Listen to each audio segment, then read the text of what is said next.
We don't expect much from British politicians these days. Trust is as low as it has ever been, faith in our institutions is beleaguered, and the public seem as distant from our leaders as any time I can remember. And yet, even by the exceptionally low bar that has been set over the years, our politics has hit a new low. For weeks, our country has been engrossed in a national conversation, largely provoked by an offshore foreign billionaire in Elon Musk, about child sexual exploitation and grooming gangs. An issue as serious as they come, but one that has not been immune to the usual partisan politics of Westminster. There are those who seem intent on making the scandal of child sexual exploitation and grooming in Britain a problem exclusively in the Pakistani and Muslim community. Some of the most senior politicians in Westminster, who have never before taken an issue or an interest in this, seem now to be the loudest voices in the room, using every platform, every media appearance, and every minute in the chamber of the Houses of Parliament to call for a national inquiry and decry Pakistani Muslim grooming gangs. But where were they before? Why did the Conservative government, in power for over 14 years, not implement a single of the 20 recommendations of Professor Alexis Jay's 7-year national review into child abuse? Why does a simple Hansard check show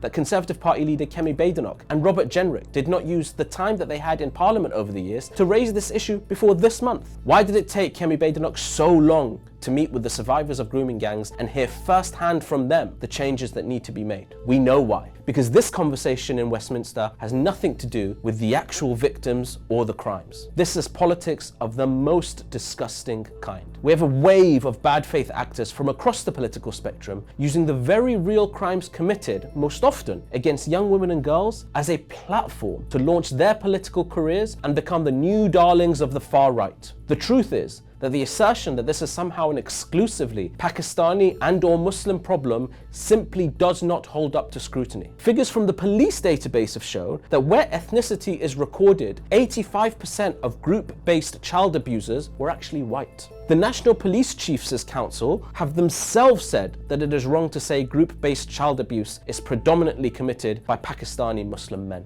So why do so many in our politics and media take this dark and dangerous path? Because they see political strategy. As truth and nuance disappears in our politics and debates are replaced with the wild, wild west of social media, it is now more about defining your enemies and how hard and fast you can attack, divide, and rule. And the consequences? Violence.